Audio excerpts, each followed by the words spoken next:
Everyone to our Piqua City Commission meeting for October 17th, 2023. Before we begin, I want to remind all of you who are videoing this meeting that if you are a TV camera or if you have a cell phone, that you need to move to the back of the room in the designated areas. Mayor Pearson, before we get started, I would like to make a motion to remove ordinance number O-13-23 from the agenda. This is an ordinance relating to the rules of conduct for our city commission meetings, and I feel that as we move into the new year with new commissioners, they should be the ones to vote on that. I agree with that. I mean, I plan on being there, so let them decide if that's something that they even want to entertain. So you making a second? So I will second that, to remove it. Any other comments or questions? Okay. It has been moved and seconded. Will you call the roll, please? Commissioner Hines? Aye. Commissioner Lee? Aye. Mayor Pearson? Aye. Commissioner Vetter? Aye. All right. Ordinance number O-13-3 has been removed from our agenda for this evening. Okay. So at this time, I would like to welcome the Washington Township trustees and the Piqua City Commission to our joint meeting. Diana, would you call the roll, please? Commissioner Hines? Here. Commissioner Lee? Here. Mayor Pearson? Here. Commissioner Vetter? Here. Jeff Lang? Here. Ed McMacken? He is absent. Scott Black? Here.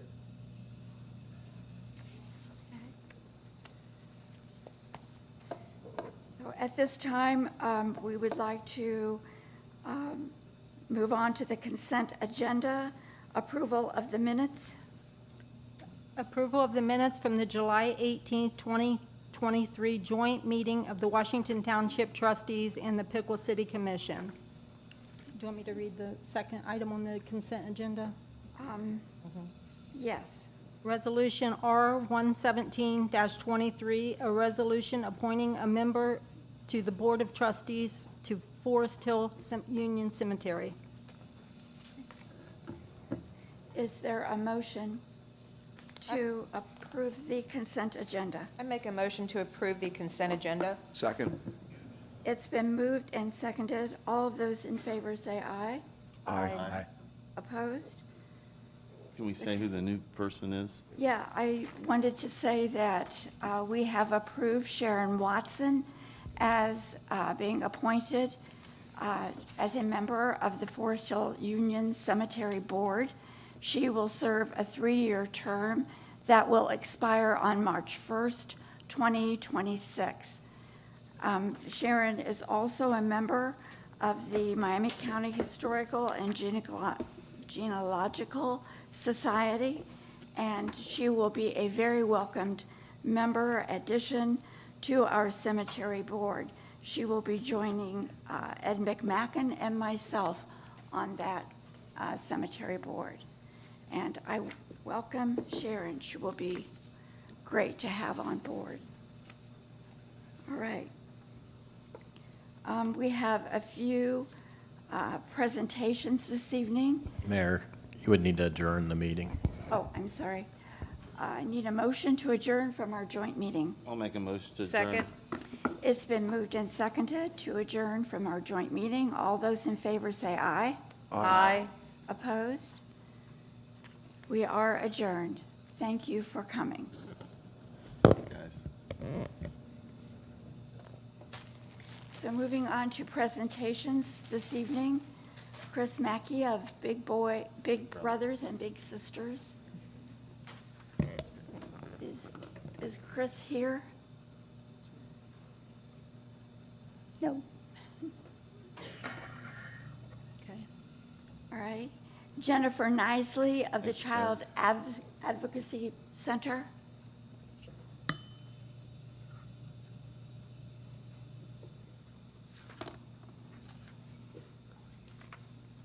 Thanks.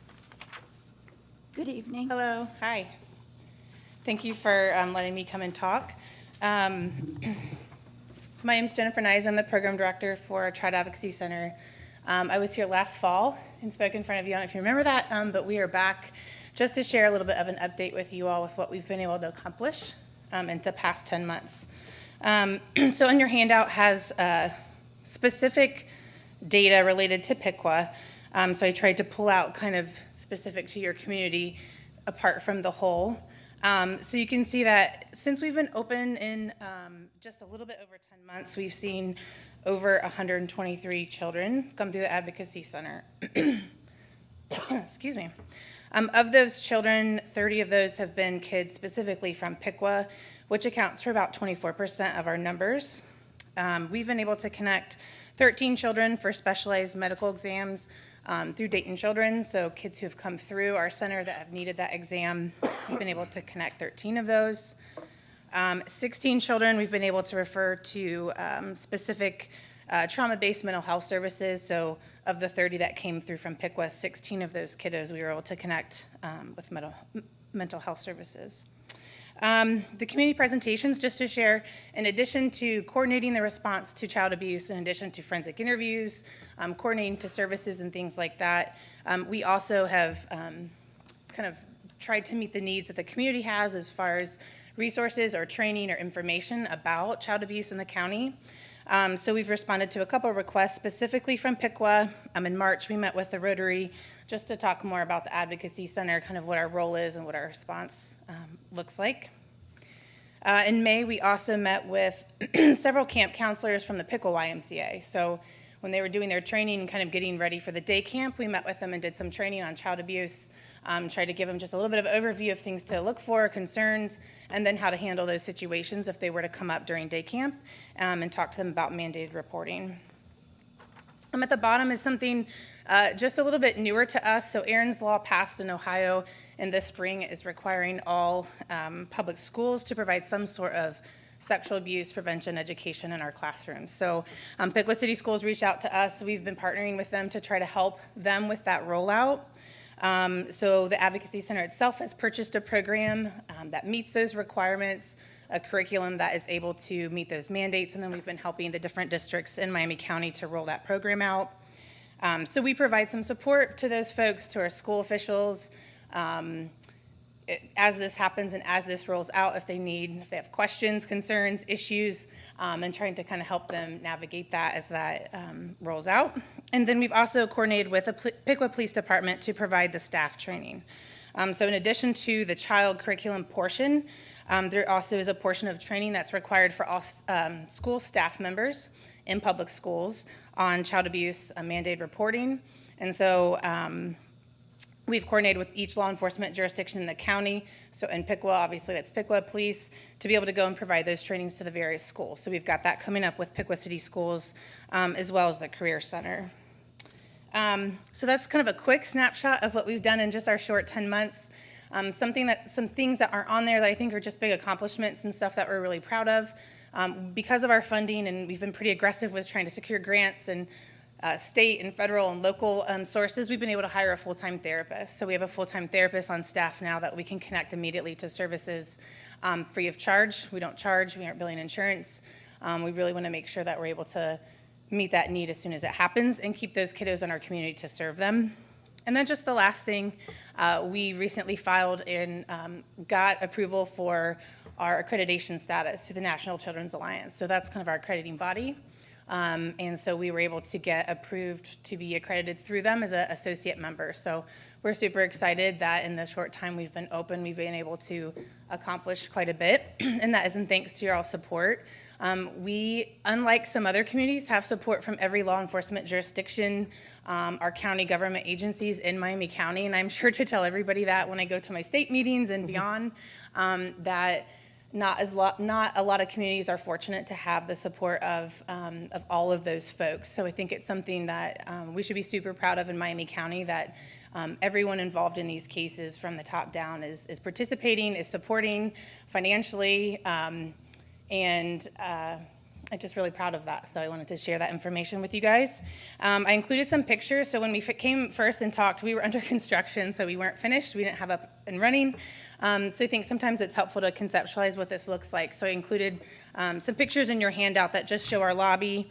We're very intentional to try to make it child-friendly, trauma-informed, games, snacks, books, stuff for the kids to do while they're waiting.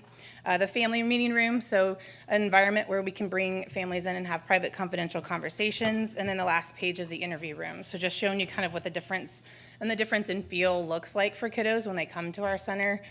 So it's much more calming and just kind of a safe place for them. So I wanted to be able to share that since the last time we came, we didn't have any physical things for you to look at. So is there any questions?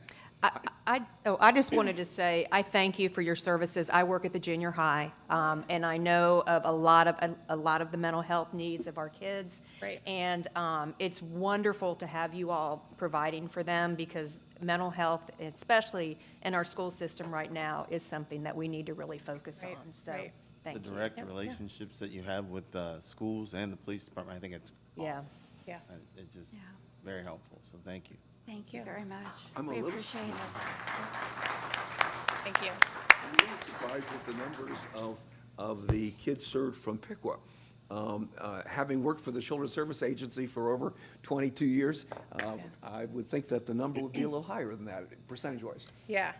So that's spread out. We've got 6 jurisdictions in Miami County. So our main kind of villages, our cities, and then our sheriff's office. So amongst those 6, that's kind of where we're at right now. There definitely seems to be an ebb and flow with cases, kind of some ups and downs. The first part of the year, we were still kind of rolling out. We were open, but we were still finalizing our protocol and our MOU. So that wasn't really completed until about March. So we've been operational since about March at 100%. So, Well, yeah. and I would say, just a lot of people don't know, at the junior high, and I know other schools, Samaritan Health comes in, behavioral health comes in, and kids are able to get counseling that way. Of course, the guidance counselors, the program I work in is Empowered to Elevate, and we actually have a therapist on staff along with social emotional learning coaches. So, so there are some things in the school system that are trying to work with these students, but Right. it's wonderful that we're all working together. Yep, So, you're exactly right. Yep. Thank you. Thank you. Thank you Thanks. very much. An eye-opener.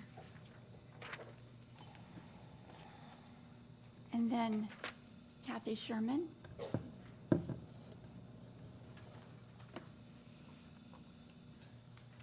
Hi, Kathy. Good evening. Evening.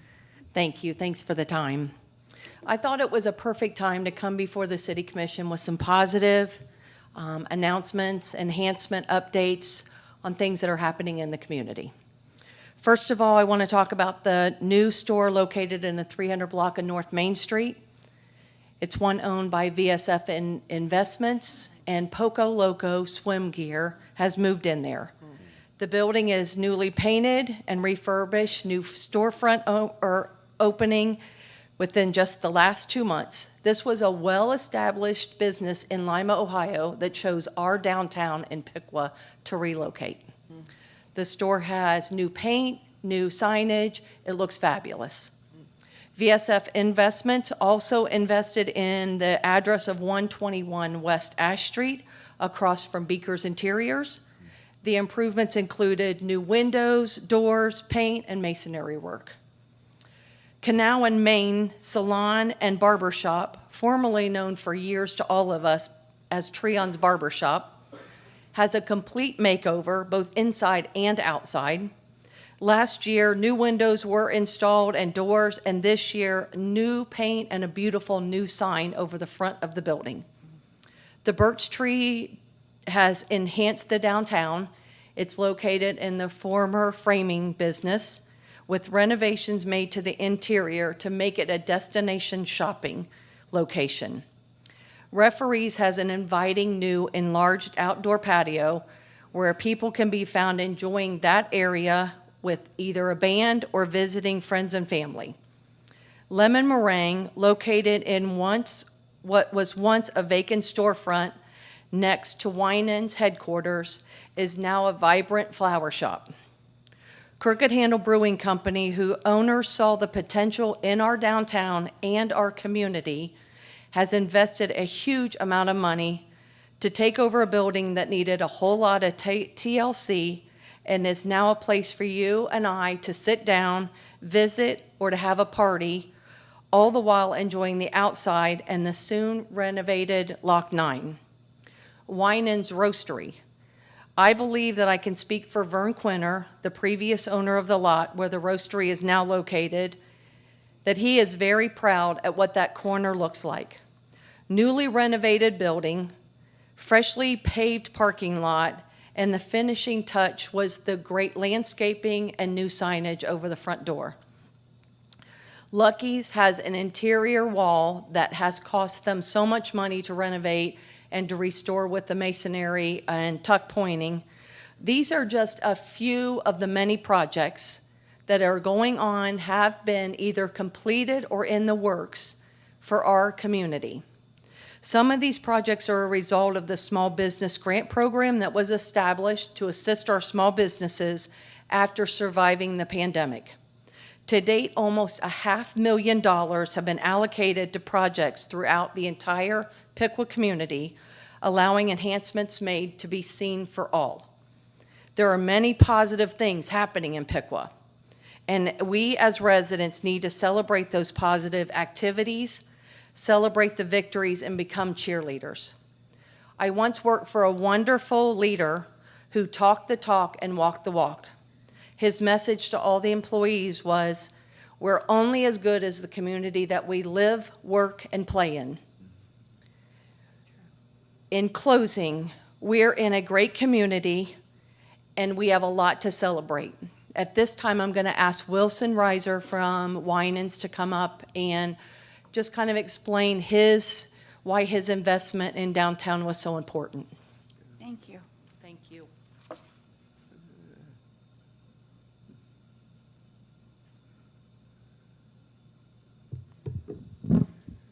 Good evening, Commissioners. Thank you for evening. having me today. I was asked by Kathy to talk about downtown, what Winans is doing in downtown. My name is Wilson Reiser. I'm the owner and CEO of Winans Chocolates and Coffees. We currently occupy about 30,000 square feet in the downtown. I would love to take credit for all of this, but my parents were the first to double down with their investment in downtown Piqua when they renovated the Piqua Daily Call building in 2015 to become our chocolate factory, roastery, headquarters, and flagship store. About 7 years later, we had outgrown that space, and I expanded by purchasing the Quinter building across the street, as well as the old Francis office building. We renovated those two buildings and moved in around this time last year, so we've been there for about 12 months. The reason that our business continues to double down on downtown Piqua is because it's a great place to do business, and frankly, it's a good investment. At this point, there's still work to do.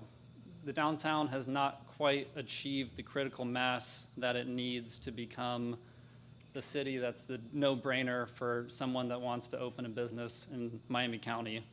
There are still holes in our downtown economic fabric. But that being said, we've made a lot of progress, and progress begets progress. It is easier and more enjoyable to work in downtown Piqua than ever, in my opinion, but I haven't been around forever. From Crooked Handle, Lucky's, Referees, Scottish Thistle, and of course the old stays that we love, the Lighthouse. There are places to eat lunch. That makes my life a lot more fun. Keystone projects like Lock 9 will be very helpful, but we will still have more work to do after that. We have a spark, but it requires kindling. It requires that we continue to double down on our community. The ultimate goal is to increase the livability of our community and to continue to retain and attract great citizens. And I appreciate the Commission's work to do that and look forward to work with you in the years going forward. So thank you. Thank you for your Wilson, investment. I just want to say, I was in Winans today, and I've been noticing the new logo and and it looks so good. It's just so sharp, and it's so exciting to see everything that has continued to flourish from the business, especially since you've taken over. So thank you for continuing to love our community. Thank you so much. Thank Thanks you for your very investment. much. We Appreciate appreciate you.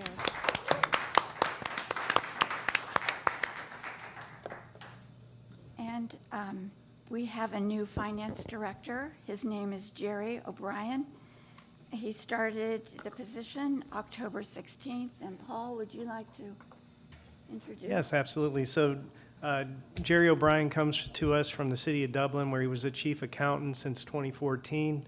I'm going to read his accomplishments because it's too many to remember. But Mr. O'Brien holds an MBA with a concentration in public administration from the University of Findlay, and he's a licensed CPA and holds a certificate of governmental financial manager.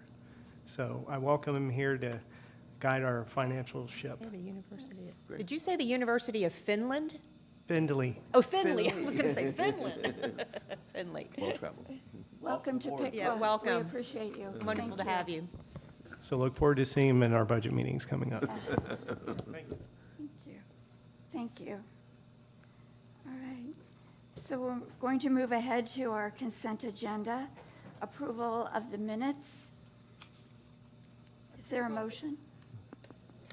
I make a motion to approve the minutes. Second. It's been moved and seconded. All of those in favor say aye. Aye. Opposed? Approval of the minutes. At this point, I would like to read something to you all. On behalf of my fellow commissioners and all of the city staff, I want to thank the community for joining us in our shared commitment to keeping the city of Piqua a safe, livable, and welcoming community. There is no higher priority for each member of the City Commission and our staff leadership